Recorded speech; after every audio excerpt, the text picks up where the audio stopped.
depuis hier. Elle cherche à lui faire exposer les motifs de son geste parce qu'ils ne sont pas clairs dans l'esprit d'Antigone. Elle lui montre qu'il a agi malgré l'interdiction du roi, le fait que son frère soit un traître, le châtiment encouru. Puis il lui prouve qu'elle l'a fait par orgueil. Elle a dit l'orgueil d'Oedipe, et montre une affection bourrue envers elle.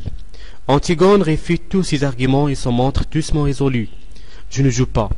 Aucun des deux ne croit à la nécessité de l'enterrement. Pour Créon, elle lui parle de folie, de gestes absurdes. À chaque fois, il répète le même adjectif. Elle dit c'est absurde. Pour personne, pour moi, Antigone n'agit ni contre le pouvoir, ni par respect du rite religieux dont Créon vient de peindre l'absurdité, mais par fidélité à elle-même, à sa conscience, à son idéal de vie. Questions et réponses pour bien comprendre la pièce d'Antigone. Quel est le titre de cette œuvre? C'est Antigone. Qui en est l'auteur? John Henry. À quel genre appartient cette œuvre? Elle appartient au genre théâtral, et plus précisément c'est une tragédie. Qu'est-ce qu'une tragédie? C'est une pièce de théâtre qui se termine tragiquement, c'est-à-dire un ou plusieurs personnages trouvent la mort à la fin. C'est le cas par exemple d'Antigone, Aimant et d'Eurydice. Comment meurent ces personnages? Antigone est enterrée vivante. Aimant enfonce une épée dans son sein. Eurydice se coupe la gorge. Mais pourquoi? Pour Antigone, elle est condamnée par son Créon, car il a bravé sa loi en enterrant le cadavre de son frère Polynice. Aimant, elle s'est suicidée car son père a condamné sa fiancée. Eurydice, également, elle s'est suicidée lorsqu'elle a appris la mort de son fils. Pourquoi le roi a interdit l'enterrement du cadavre de Polynice?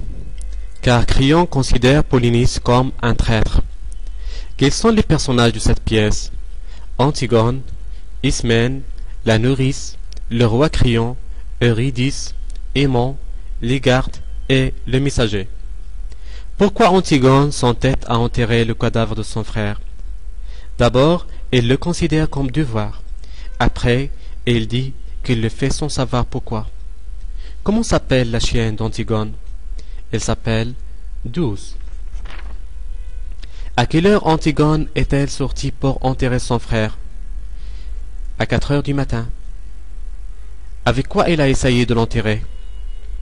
D'abord, avec une petite pelle de son frère Polynice que les gardes a saisie, puis en grattant la terre avec ses mains. Est-ce que Ismène a accepté le projet d'Antigone? Au début, Ismène a refusé et a essayé de convaincre Antigone d'abandonner son projet. Mais lorsque le roi condamne Antigone, Ismène veut mourir avec elle. Est-ce qu'Antigone a un enfant de Aimant? Non, il lui parle de l'enfant qu'ils auraient eu. À qui Antigone veut envoyer la lettre écrite avant sa mort? À Aimant. Que voulait faire Créon pour atténuer l'affaire? Elle voulait tuer les 3 gardes. Que signifie le mot nounou? Dans le langage enfantin, elle signifie nourrice. Qu'est-ce que montre qu'Antigone veut mourir? Créon lui propose d'étouffer l'affaire, mais il refuse. Elle dit qu'il va recommencer. De quoi s'est inspiré John Henry pour écrire sa pièce? Elle s'est inspirée d'une pièce de Sophocle qui porte le même titre et qui parle de la même histoire. Quel est le genre de cette œuvre?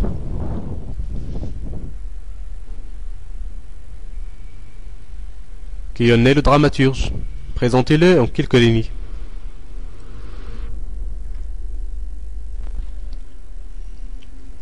Comment appelle-t-on ce qui est écrit en italique? À quoi servent-elles?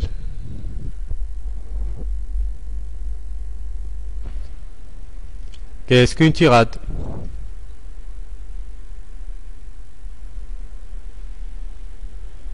Quels sont les genres de théâtre que vous connaissez?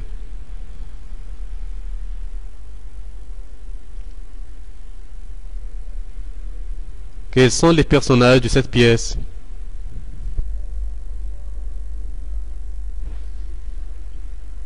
Présentez l'arbre généalogique de la famille royale.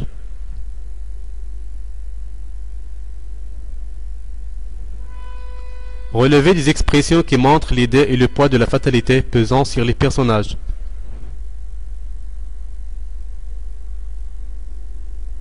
Relevez des anachronismes. Pourquoi John Henry les a utilisés?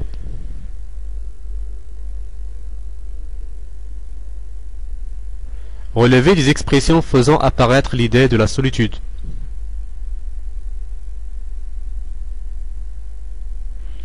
Relevez des figures de personnification et de comparaison, et surtout de la scène entre Antigone et la nourrice. Relevez des expressions montrant que la nourrice ne comprend pas ce que Antigone compte faire.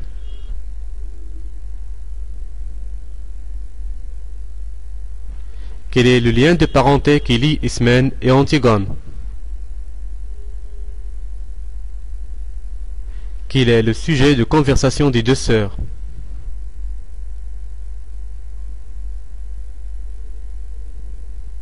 Quel est le point de vue de chacune des deux sœurs?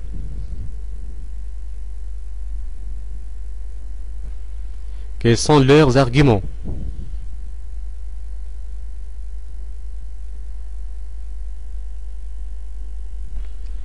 Quelle est la forme des phrases utilisées par Antigone avec sa sœur? Comment vous pouvez analyser l'emploi de cette forme? Ont-elles le même point de vue, c'est-à-dire les deux sœurs? Qu'est-ce qui les rapproche et qu'est-ce qui les oppose?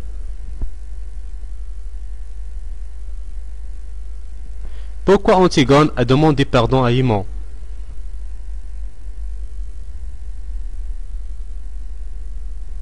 Quel est le mode verbal employé par Antigone avec Hymen? Et pourquoi? Lequel des personnages parle plus?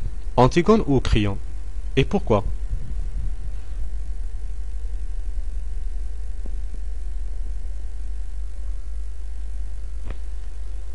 نتمنى أن تكونوا قد استفدتم من هذا الفيديو الجد متواضع.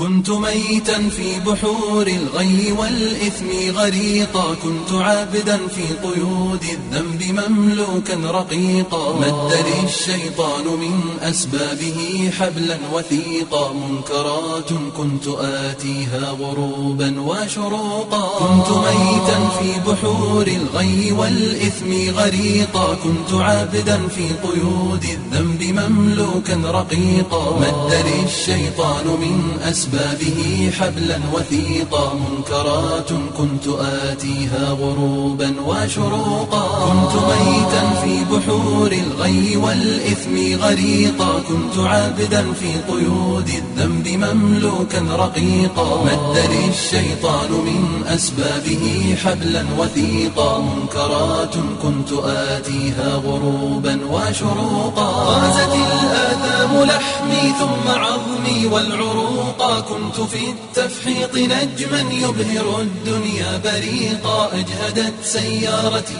من شدة الزحف الطريقا، يا رفيق الدار يا رفيق الدرب مهما كنت فذا لن تفوقا، والجماهير أصمتني صفيرا ونعيقا، كم إطار كان يهدى ثم أرميه عتيقا، كم دخلت السجن مرات فأزداد فسوقا، أصبح الوجدان قفرا ظامئا.